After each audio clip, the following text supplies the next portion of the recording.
भगवान करता है, नहीं तो डाकायत डरपोक कहा जाता है।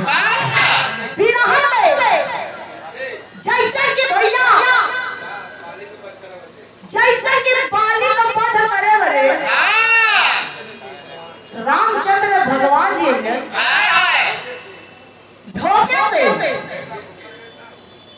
धोखे से मरलन बाली की तब देखा वैसे भी वेद में बड़ी भेद होले। अगर वेद फैलागा तो तमाम प्रकार का बात मिली है जे जहां से उठावाला वहीं से पावला। गजल का अंदाज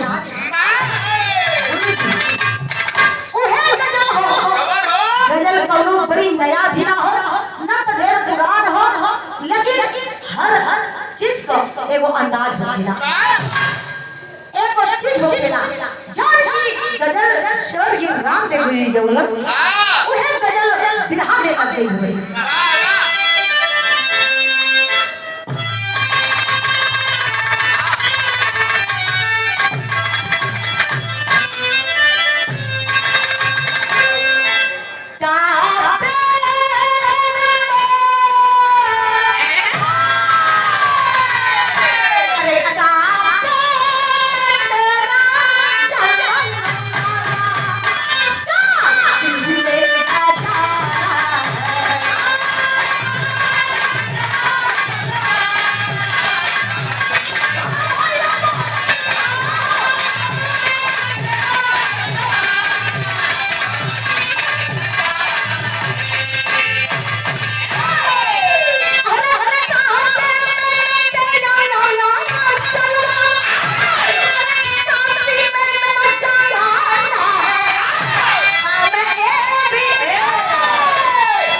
देखा हमके मिला जुला के सब ही प्यारा है, ना कि हमारे भैया भी प्यारा है। हमें भी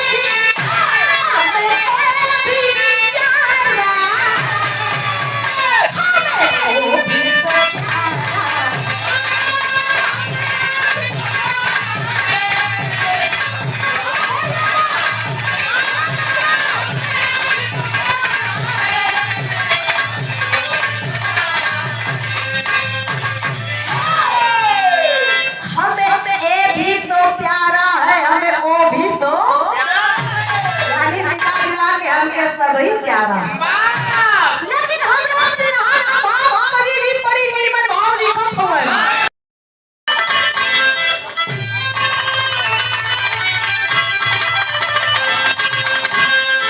शादियों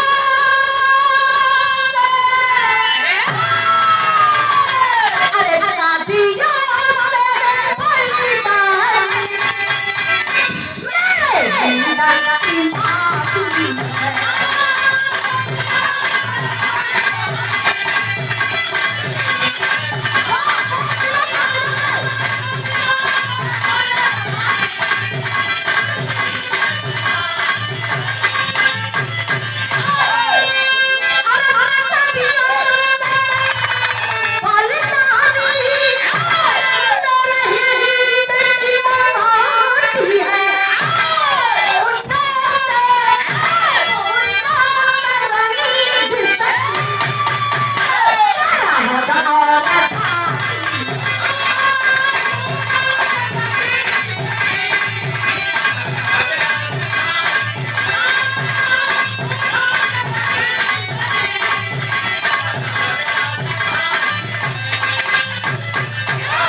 स्वर्गीय कुल्लू गुरु जी के अंदाज वाली थोड़ी से 18 लाइन का चौहरी का भाव लगती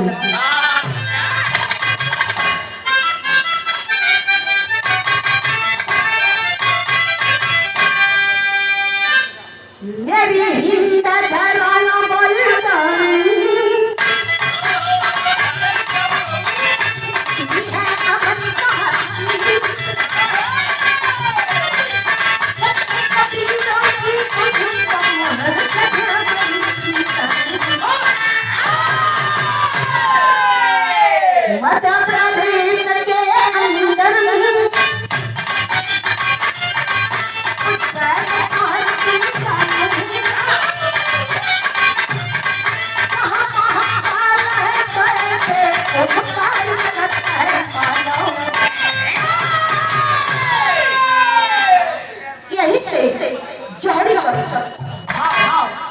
बदल गई,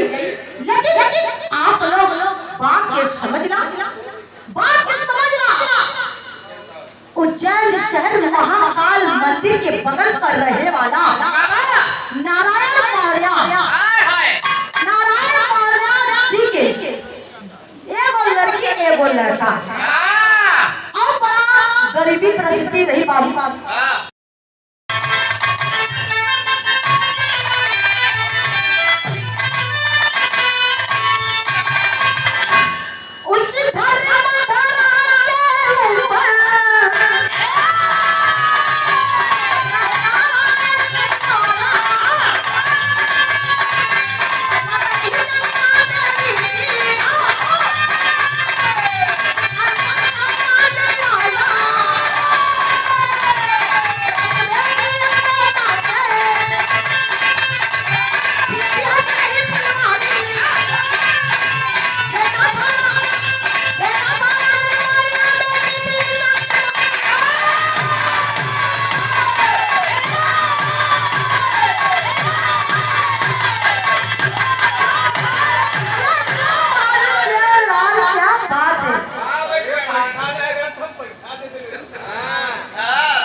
गलत कहीं से ना हो, गलत क्यों लोग हो।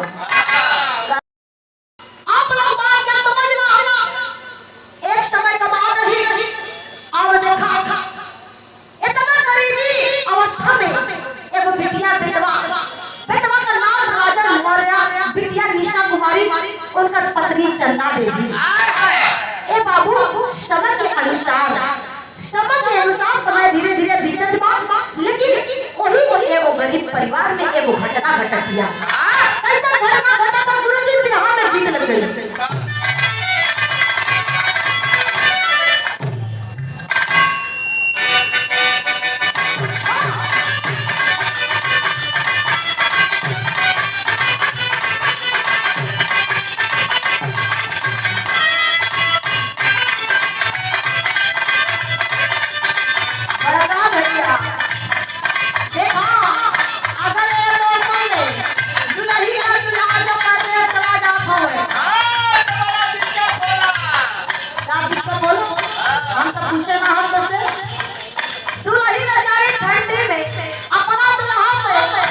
मोबाइल द्वारा कह दिया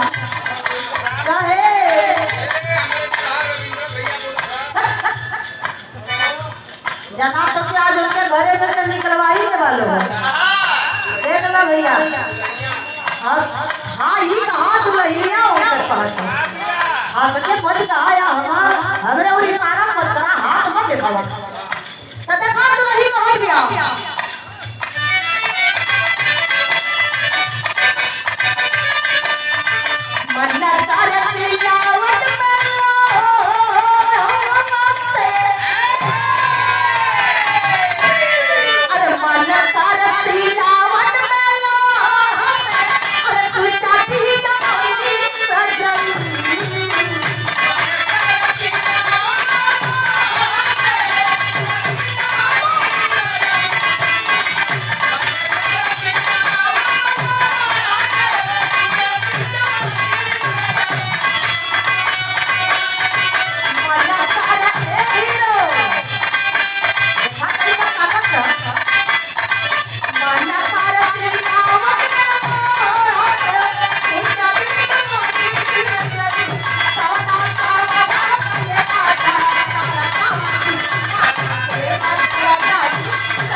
भेंट हो गई। आज नारायण बाबू ने दुनिया के छोड़े बसलन बाबू जब इस समय उनके दुल्ही चंदा देवी के खबर गई बा दुगो बचपन के राजन बेटवा हमेशा बिटिया के लेके पहुंचा है। पति के लाश के देख के पति के लसिया के ऊपर गिर गई बाबू, गिर के रोए थे। लेकिन है बाबू लोग समझौने बुझौने आज पति के अपना गाँव गिरा टोला मोहल्ला से चंदा उतर ली और पति का दाह संस्कार कर ली। आज है बाबू, लेकिन बाबू नारायण का सपना रहे, बाबू नारायण का सपना रहे, कहाँ सपना रहे कैसे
जितना दूर दराज के हमारे आवाज जाता दिन हम आप लोग गौर करी है। आज माई बाबू का सपना रहा बेटवा राजन के पढ़ाओ लिखाओ और फौजी का जवान बनाओ। लेकिन हे भैया बाबू, आज बाबू नारायण जी इस दुनिया की छोड़ी बसलन। आज माई हो बाबू, माई फिर टुकड़ा मांग के बेटवा राजन के पढ़ाई लिखाई फौजी का जवान बनौली।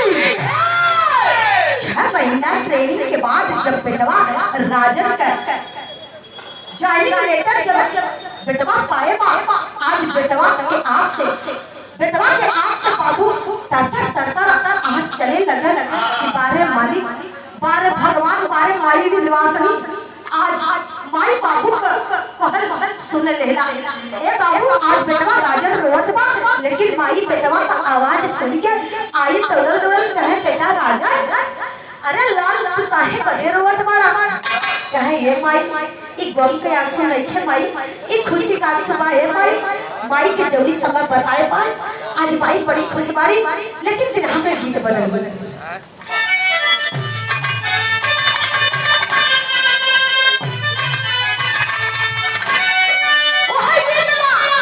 बड़ी पुरानी बात कहना है।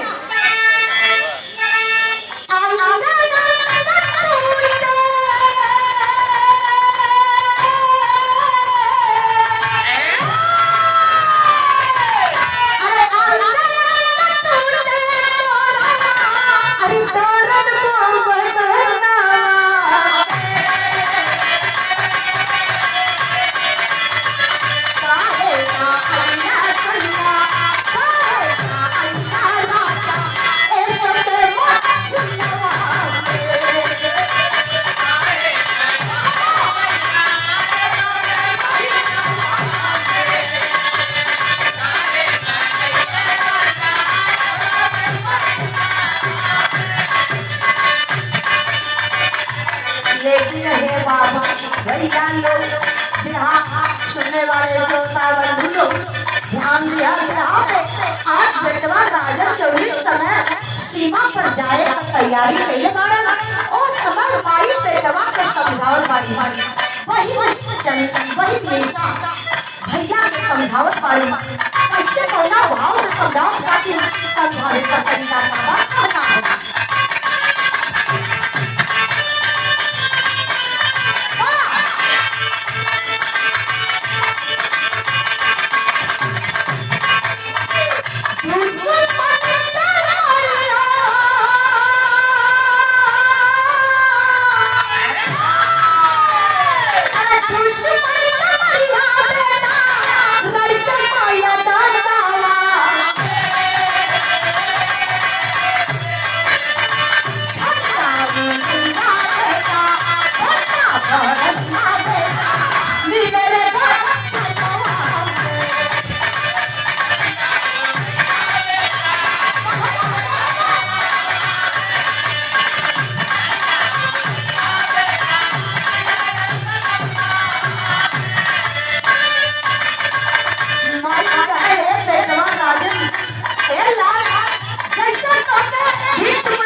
रोशन करी ए गांव जवान का नाम रोशन करी हां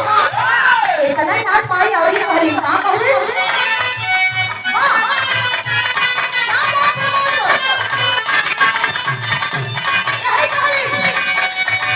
चाहे पारा होगा चाहे पारा होगा चाला चाली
लेकिन है भैया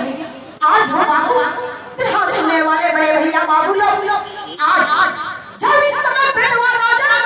और सीमा पर पहुंचा है बाबू 2 महीना 10 दिन का दिन बीतता हो बाबू लेकिन आज वही सीमा पर आतंकवादी धावा बोल देते हैं आतंकवादियों ने धावा बोल देते हैं बाबू अरे बाबू लेकिन होता है क्या कहना है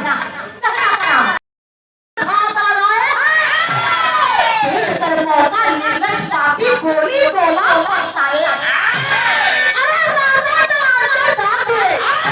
अरे राकेट लांचर दाग दिया सैकड़ों जवान कलरा गए इसी चपेट में राजन मौर्य अपनी धोखे से आया आज है बाबू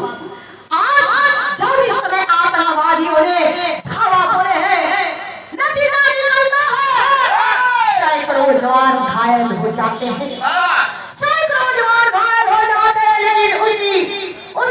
गोले बारूद में आज परिणाम मिला नतीजा निकला आज राजन फौजी जवान भी उसी गोले बारूद में घायल हो जाता है एक हाथ उसका भी उड़ जाता है आज एक हाथ उनका भी उड़ जाता है लेकिन आज है बाबू भैया देखा फिर भी आज राजन फौजी जवान अपनी हिम्मत को नहीं हारते हैं अपनी हिम्मत को नहीं हारते हैं एक ही हाथ से मशीन बल लेकर चलते हैं फिर उसका भाव मिलता है मास्टर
गजब हुआ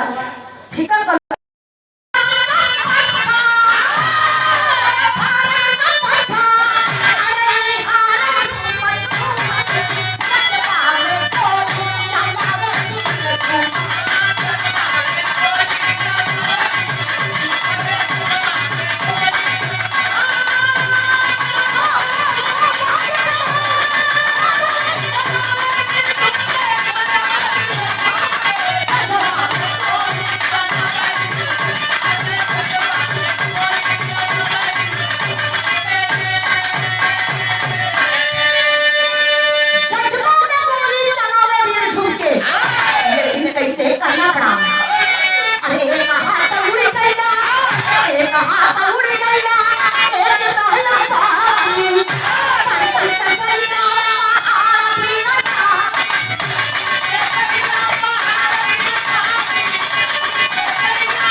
बाबू दादा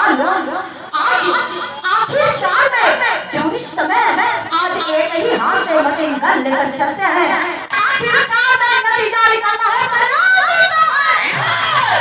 सैकड़ों जवान को मार गिराते हैं सैकड़ों जवान को मार गिराते हैं लेकिन हे बाबू अंत में हुआ क्या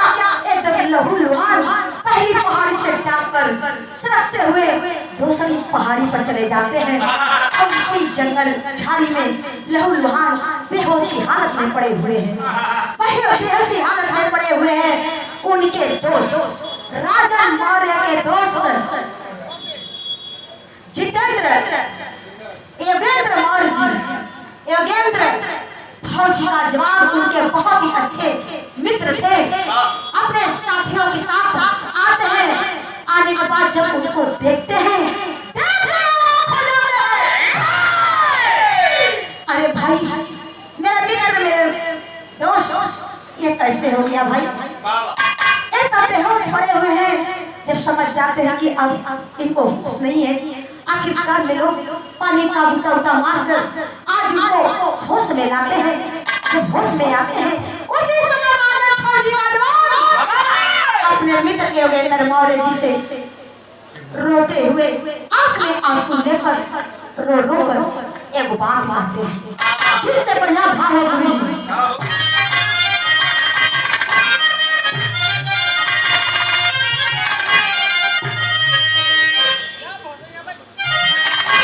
अरे मोरे भैया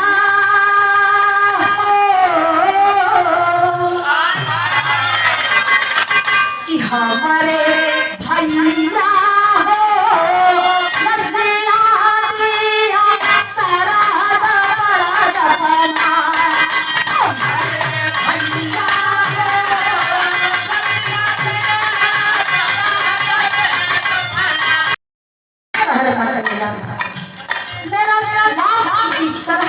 बना देना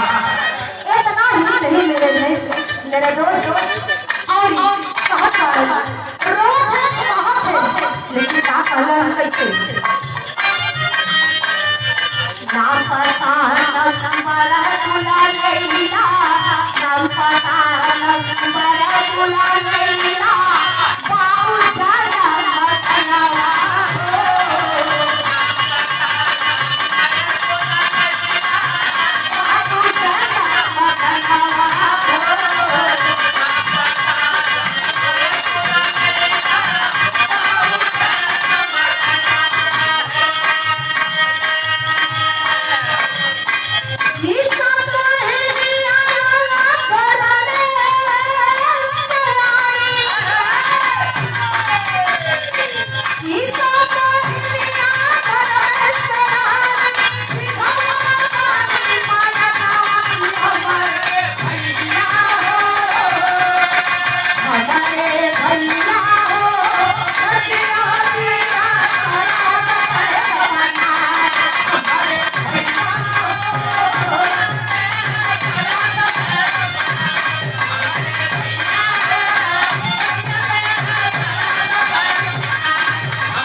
फौजी जवान कहते हैं, लेकिन बाबू इतना ही नहीं, एक बात और बोले मेरे साथी मेरे मित्र, अगर से हम शहीद हो जाते हैं, लास्ट बात कहते हैं, कहे अगर से हो सकेगा एक मेरी बहन सयानी घर में निशा जो है उसको अपना जीवन साथी हो सकेगा तो बना लीजिए। इतना ही कहते आज और राजन फौजी का जवान अपनी दम को तोड़ देते हैं, अपनी दम को तोड़ देते हैं बाबू। भारत माता गोद में हमेशा हमेशा के लिए सो जाते हैं, सो जाते हैं। आए आए बाबू, आज उनके लाश को लोग तिरंगे में लिपेट करके ताबूत में रख देते हैं, लेकिन मास्टर तेजी का भाव मिलता है।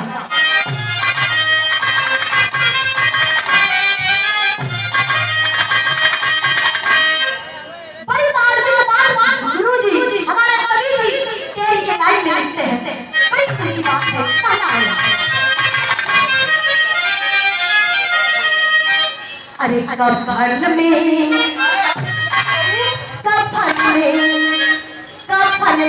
इनकलाबी सो गया,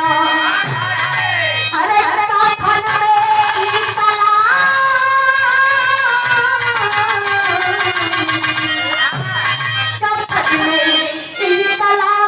सो गया। भारतीय फिल्मों की आंखों में लग गई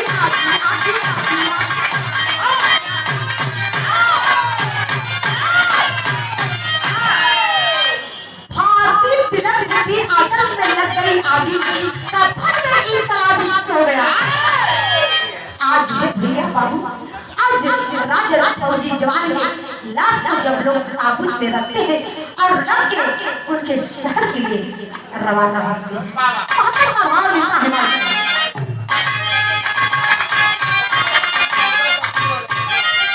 ये देखिए बड़े ही महान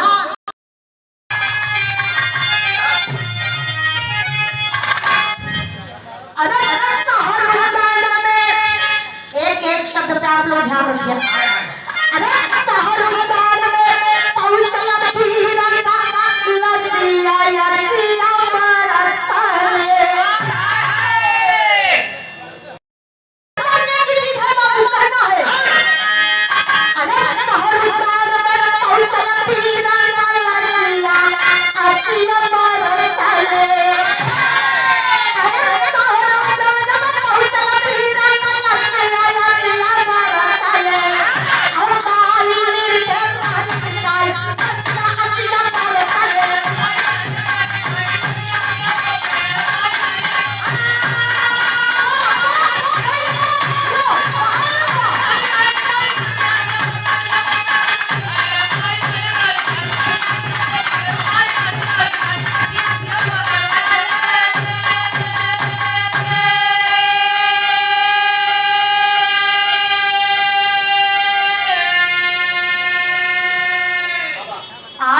भैया बाबू आप लोग बात पर ध्यान दें। आज उज्जैन शहर में आज राजा फौजी जवान का लाश पहुंचा है। माई बुढ़िया माई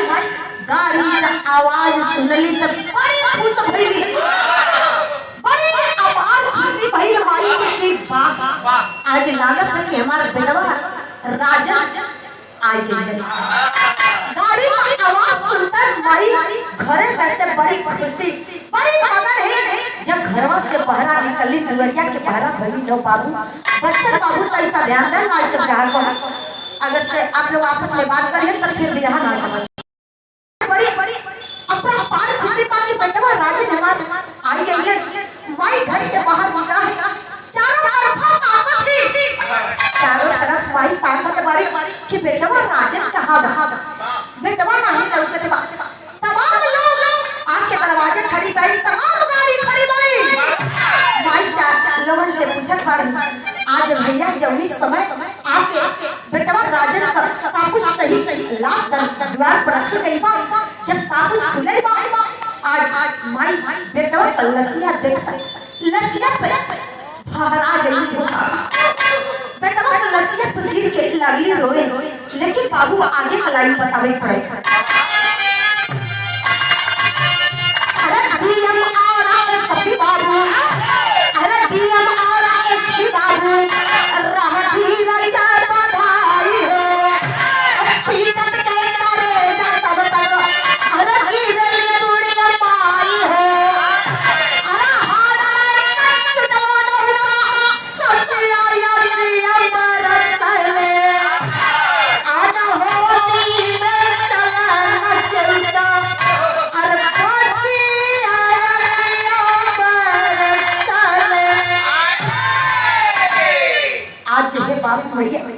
आज माई बेटवा के लाश के देख के माई के सदमा समा गई हो बाबू आज माई के सदमा ने समा गई माई हार्ट अटैक से माई भी एक दुनिया के छोड़ बसी माई भी एक दुनिया से विदा हो गई बच्ची बेचारी लड़कियां निशा आज वो लड़की अपने आप कितनी बड़ी अभागित समझत बिया कितनी बड़ी अभागित समझत है बाबू आज बेचारी लड़की इस समय आ गया कि माई भी हमारे साथ छोड़ दे भैया भी हमारे साथ छोड़ दिया आज सबसे अभागी हो गए लेकिन है बाबू आज जितने राजन फौजी जवान के दरवाजे इतने बड़े बड़े डीएम एसपी बड़े लोग आए हुए आज बिटिया निशा को लोग समझाते हैं बुझाते हैं लेकिन होता क्या है आधा अभाव होता है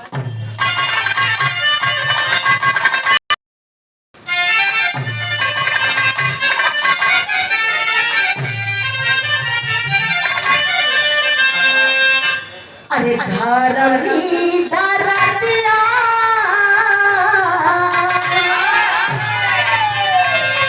अरे धरमी धरतिया काला नगरिया ये भैया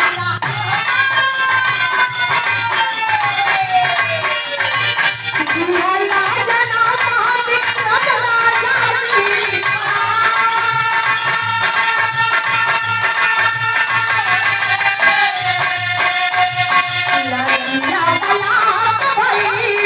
लजिया पलात भई राजा का करिया या भैया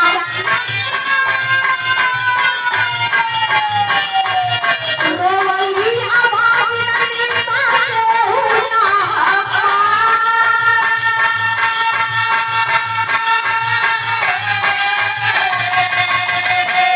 लजिया सजा के लजिया सजा के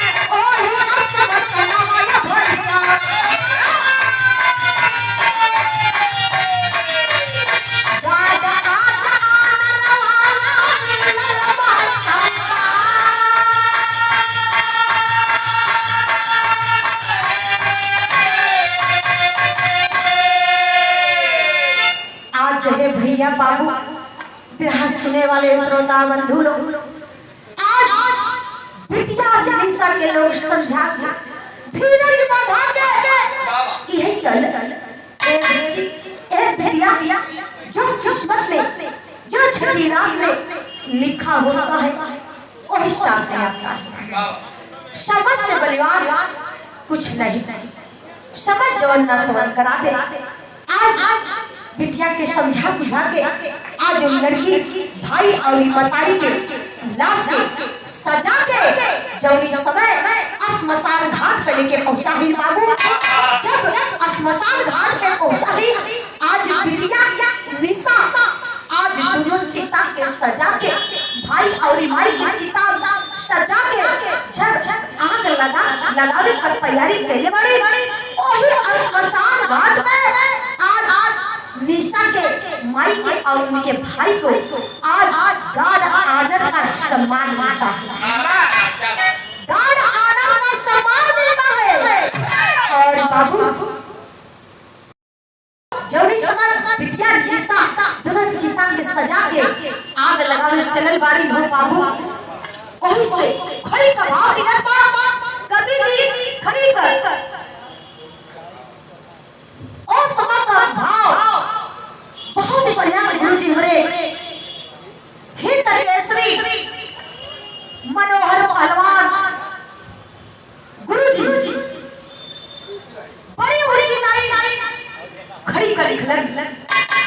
है कैसे?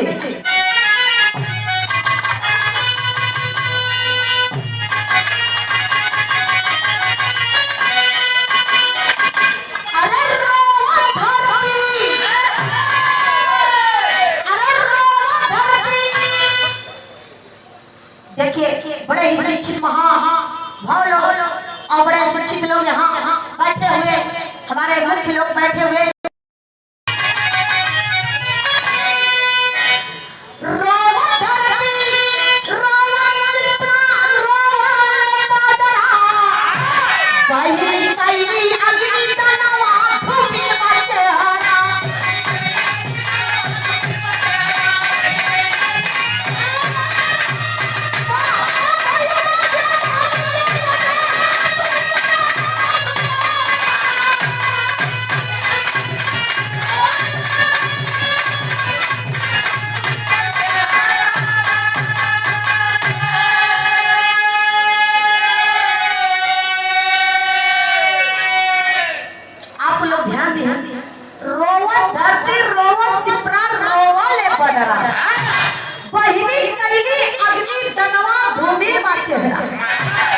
कितनी ऊंची लाइन हमारे मनोहर यादव कवि जी ने ये लाइन को लिखे, लेकिन और आगे की लाइन में बताना पड़ा। फौजी अगेंदर साथे जोन की बतिया राजा मर जी अपने मित्र अगेंदर जी से कहले रहे, का कहले रहे? अरे फौजी अगेंदर साथे हो गई सगाई, सगावा में गई कश्मीर आई, तब फिर से जीवन जियलना और मिलना यात्रा, पहली पहली अपनी तलवार झूठी बच्चे।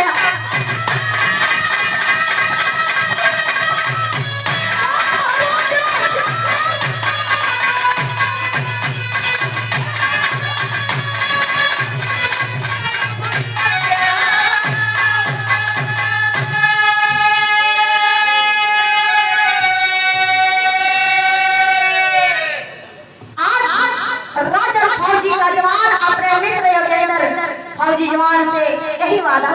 करते रहे कि मेरे मित्र मेरे भाई अगर से मैं शहीद हो जाऊंगा तो अगर से हो सकेगा तो मेरी बहन निशा के मांग को सजा देना। आज वही उनके मित्र फौजी का जवान अपने मित्र फौजी जवान का बात का कदर करते हुए जब चिता जलकर सम होता है, बाजार से उसी श्मशान पर बाजार से सिंदूर मंगाते हैं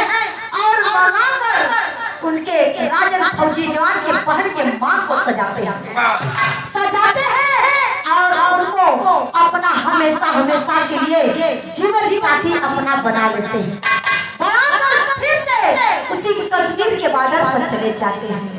तो मेरा बिरहा गाने का मकसद यही था कि मेरे भाई मेरे बाबू बिरहा सुनने वाले श्रोता बंधु, दोस्त हो तो ऐसा, दोस्ती हो तो ऐसी हो, वो दोस्ती ना हो। नया साल आ जा पी के दारू खा के मुर्गा कैसे गुरुजी पैसा फिर देखा तमाम लोग देखा अब ये कुल दिन आ गए लोग तो ये कुल आनंद मनोरंजन वाली चीज बात हम एक महीना जब की दोस्ती का फर्ज निभा सके, लेकिन आखिरी लाइन में बतावे पड़ल खानदान का बच्चा